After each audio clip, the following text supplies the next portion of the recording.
वालेकुम। मैं हूं डॉक्टर सैयद अली रफ़ीज़ादा, कंसल्टेंट न्यूमेटोलॉजिस्ट। एक बहुत ही आम तौर पे टेस्ट करवाया जाता है जिसे रूमेटाइड फैक्टर कहते हैं, आरए फैक्टर कहते हैं। वो बहुत सारे डॉक्टर्स जब इस टेस्ट को एडवाइस करते हैं, अगर वो पॉजिटिव आ जाए तो मरीज ये समझता है कि उसे रूमेटाइड आर्थराइटिस यानी गंठिया की बीमारी हो गई है। तो ये टेस्ट बहुत कॉमन नहीं, यानी बहुत आम तौर पे कराया जाने वाला टेस्ट है। लेकिन ये किन लोगों में पॉजिटिव होता है, इसको इंटरप्रेट कैसे करते हैं और कौन सी ऐसी दूसरी बीमारी है जिसके अंदर ये टेस्ट पॉजिटिव हो सकता है और इसकी इम्पोर्टेंस रूमेटाइड आर्थराइटिस के अंदर, उसकी तशखीस के अंदर इसकी इम्पोर्टेंस यानी अहमियत क्या है, इससे मुतल्लिक मैंने आज आपको कुछ मालूमात फराहम करनी है। मैंने ये ज़रूरी इसलिए समझा कि बहुत सारे मरीजों को जब आरए फैक्टर वो करवाते हैं और पॉजिटिव या नेगेटिव आता है, उससे वो ये समझना शुरू कर देते हैं कि ये है, ये समझना शुरू कर देते हैं कि उनको गंठिया है या नहीं है। और ये इन्फॉर्मेशन उनको या तो वो गूगल से लेते हैं या फिर इर्द-गिर्द जो इनके फैमिली में अगर किसी को गंठिया है, उनसे ये इन्फॉर्मेशन मिलती है, किसी मोहल्लेदार से और समटाइम्स क्वैक से या हकीमों से या फिर होम्योपैथ डॉक्टर से, या फिर कुछ डॉक्टर्स भी उनको इसी बेसिस के ऊपर तशखीस कर देते हैं सिर्फ पॉजिटिव और नेगेटिव होने पे कि इनको रूमेटाइड आर्थराइटिस है या नहीं है। तो इससे मुतालिक मैं आपको ये बताना चाह रहा हूँ कि जो रूमेटाइड फैक्टर है, ये एक एंटीबॉडी है जो कि बॉडी के अंदर प्रोड्यूस होती है। अब एंटीबॉडी का क्या कॉन्सेप्ट है? ब्रीफली आम लफ्ज़ों में मैं आपको ये बताऊँ कि जैसे हमारे मुल्क की एक फ़ौज है, इसी जो कि हमारा डिफेंस सिस्टम को कंट्रोल करती है, हमारे मुल्क के डिफेंस को। तो इसी तरह से अल्लाह ने हमारी बॉडी के अंदर एक डिफेंस सिस्टम रखा है जिसको हम इम्यूनिटी कहते हैं, यानी कुव्वत मुदाफ़ियत कहते हैं। अब इसके अंदर बहुत सारे कंपोनेंट्स हैं, बहुत सारे इसके जो है ना जो सेल्स हैं जो कि इस सिस्टम को लेके चलते हैं, इसको स्ट्रॉन्ग करते हैं। वो जैसे कि फॉर एग्जांपल टी सेल्स हैं, बी सेल्स हैं। तो ये जो बी सेल्स हैं, इसी तरह माइक्रोफेजेस हैं, इसी तरह कॉम्प्लीमेंट सिस्टम है। तो ये सारा कुव्वत मुदाफ़ियाती सिस्टम है, यानी एक निज़ाम है जो कि कुव्वत मुदाफ़ियत को कंट्रोल में रखता है और हमारी बॉडी को बहुत सारी बीमारियों से बचाता है, जिसमें बैक्टीरिया है, वायरसेस हैं, इनसे बचाता है। अब होता ये है कि जो ऑटो इम्यून डिजीज़ेज़ हैं, यानी कुव्वत मुदाफ़ियत की निज़ाम की खराबी की वजह से जो एक बीमारी होती है, उसको ऑटो इम्यून डिजीज़ेज़ कहते हैं। वो क्यों होती हैं? वो इस सिस्टम के अंदर खराबी के बायस होती हैं। अब इसी सिस्टम ने लड़ना था अगेंस्ट बैक्टीरिया के, अब ये अपने ही जिस्म के अगेंस्ट काम करना शुरू हो गई, एक खराबी की वजह से। वो खराबी यूजुअली जेनेटिक्स की वजह से होती है। अब बी सेल्स जो है ना, रूमेटाइड फैक्टर को बनाना शुरू कर देते हैं। अब रूमेटाइड फैक्टर क्या हुआ? एक एंटीबॉडी हो गई। यूँ समझ लें कि ये पिस्टल में मौजूद वो गोलियाँ हैं, जो कि हमारा जिस्म के अंदर मौजूद बी सेल्स को बाहर निकाल देते हैं और वो जाके डैमेज करना शुरू हो जाती है, ख़ास तौर पे जॉइंट्स को। तो रूमेटाइड आर्थराइटिस में रूमेटाइड फैक्टर जो है वो पॉजिटिव इसलिए मिलता है कि उसके अंदर जो है ना ये एंटीबॉडीज़ पाई जाती हैं। लेकिन ये एंटीबॉडीज़ जो हैं, यानी रूमेटाइड फैक्टर जो है, वो ज़रूरी नहीं है अगर पॉजिटिव है तो सबको रूमेटाइड आर्थराइटिस हो, ऐसा नहीं।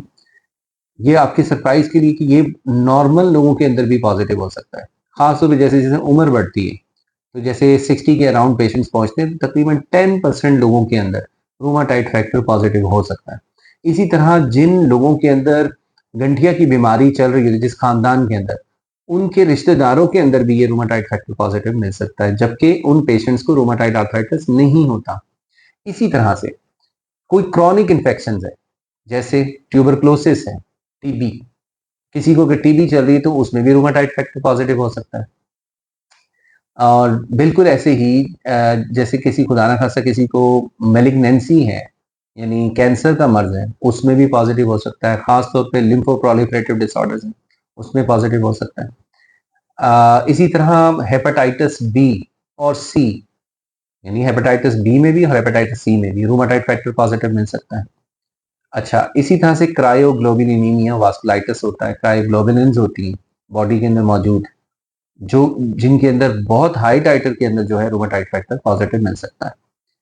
ट्यूबरकुलोसिस मैंने आपको बता दिया, उसमें मिल सकता है। इसी तरह कुछ वास्कुलाइटिस हैं, उनके अंदर भी रूमेटाइड फैक्टर पॉजिटिव होता है। शॉगरेन सिंड्रोम है, यानी जिसके अंदर इंसान के अंदर मुंह के अंदर खुश्की हो जाती है, आंखों के अंदर ऐसे फील होता है जैसे रेत है, तो इसको शॉगरेन सिंड्रोम कहते हैं। तो शॉगरेन सिंड्रोम के अंदर भी पॉजिटिव हो सकता है। तो इसी तरह से किसी को आईएलडी हो गई, इंटरस्टिशियल लंग डिजीज, उसके अंदर भी रूमेटाइड फैक्टर पॉजिटिव मिल सकता है। तो ये एक बहुत बड़ी लिस्ट है जिसके अंदर रूमेटाइड फैक्टर पॉजिटिव हो सकता है। अब रूमेटाइड आर्थराइटिस फिर हम कैसे डायग्नोज करें कि जब इतनी सारी बड़ी लिस्ट मैंने आपको बता दी है, तो रूमेटाइड आर्थराइटिस कैसे हम डायग्नोज करें? उसके लिए डेफिनेटली हमारे लिए हमारे पास जब मरीज आता है तो हम उसकी हिस्ट्री लेते हैं। हिस्ट्री लेने के बाद एग्जामिन करते हैं और हम देखते हैं क्या उसके उसके जोड़ों के अंदर स्वेलिंग मौजूद है, वार्मथ है, यानी वो जो cardinal science of the inflammation होते हैं उसमें स्वेलिंग है, अर्ली मॉर्निंग स्टिफनेस है, जोड़ों के अंदर दर्द है, काम करने की सलाहियत कम हो रही है, हाथों से वो काम नहीं कर पा रहा। तो हम ये अलामात देखते हैं, फिर उसको एग्जामिन करते हैं और फिर हम टेस्ट को इंटरप्रेट करते हैं। और वो टेस्ट सिर्फ पॉजिटिव नेगेटिव इंपॉर्टेंट नहीं होता, हमारे लिए क्वांटिटी, उसकी मिकदार बहुत इंपॉर्टेंट होती है। इसलिए टेस्ट का पॉजिटिव नेगेटिव ये हमें मैटर नहीं करता, हमें चाहिए रूमेटाइड फैक्टर की क्वांटिटी, जो कि 3 टाइम्स से ज़्यादा हो ना तो हमारे लिए सिग्निफिकेंट है। इसी तरह जो अमेरिकन कॉलेज ऑफ ह्यूमेटोलॉजी है, उसने ये क्राइटेरिया बना दिया और उसमें इम्पोर्टेंस रखी है मिकदार की। चूँकि पॉजिटिव होना काफ़ी नहीं है, हमें मिकदार भी 3 टाइम्स से ज़्यादा चाहिए, तो उसके पॉइंट स्कोरिंग जो है वो भी ज़्यादा हो जाती है उस क्राइटेरिया के हिसाब से जो कि अमेरिकन कॉलेज ऑफ ह्यूमेटोलॉजिस्ट ने बनाया है रूमेटॉइड आर्थराइटिस को डायग्नोज करने का। तो मुझे आपको यही बताना है कि आपका अगर ये टेस्ट पॉजिटिव है तो ज़रूरी नहीं है कि आपको रूमेटॉइड आर्थराइटिस हो सकता है कोई और बीमारी हो। वो आपका एग्जामिनेशन और हिस्ट्री के ऊपर हमें पता लगेगा। तो एट द एंड ये कि आप जब भी अपना ये टेस्ट करवाएं तो किसी मुस्तनद लेबॉर्ट्री से कराएं और उसके बाद इसकी क्वांटिटी क्वांटिटी वाला टेस्ट करवाएं, ना कि सिर्फ पॉजिटिव और नेगेटिव वाला करवाएं। फिर लास्ट रिक्वेस्ट ये है कि खुद से इंटरप्रेट ना करें, किसी मुस्तनद डॉक्टर के पास जाएं और फिर जाके जो है ना वो आपका हिस्ट्री में एग्जामिन करे, उसके बाद वो टेस्ट की मिकदार देखे और फिर वो आपको तशखीस करे। इसमें जो याद रखने एक और भी बात याद रखने वाली है वो ये है कि रूमेटाइड आर्थराइटिस के लिए सिर्फ रूमेटाइड फैक्टर नहीं, हमें एंटी सीसीपी टेस्ट भी करवाना पड़ता है। एंटी सीसीपी टेस्ट जो है वो भी जो रेफरेंस लैब्स हैं वहाँ से होता है और वही इसकी बेहतर इसकी मिकदार बताते हैं। वो भी उसकी मिकदार इंपॉर्टेंट होती है क्योंकि एंटी सीसीपी टेस्ट भी बहुत सारी दूसरी बीमारियों में पॉजिटिव मिल सकता है, जिसमें सोरियाटिक आर्थराइटिस भी है। यानी वो प्रेजेंटेशन सोरियाटिक आर्थराइटिस की जस्ट लाइक रूमेटाइड आर्थराइटिस है ना, तो हमें एंटी सीसीपी टेस्ट करवाया तो वो पॉजिटिव मिल सकता है। इसी तरह रूमेटाइड फैक्टर भी सोरियाटिक आर्थराइटिस में पॉजिटिव मिल सकता है। तो हमें ये सारे का सारा जो तशखीस की एक्सरसाइज है वो हमें पेशेंट के ऊपर हिस्ट्री एग्जामिनेशन के बाद टेस्टों को इंटरप्रेट करके मिलती है, फिर ही हम तशखीस कर पाते हैं। तो आप खुद से कंफ्यूज ना हो, खुद से इसको ज़्यादा परेशान ना हो, बेहतर है किसी रिमेटोलॉजिस्ट के पास जाएं और इस टेस्ट को इंटरप्रेट करवाएं by giving your history examination. आखिर में मैं आपको यही कहूँगा कि आप जो है ना जब भी कोई टेस्ट वेस्ट करवाएं तो अपने किसी मसलन डॉक्टर से उसकी इंटरप्रिटेशन करवाएं। अस्सलाम वालेकुम।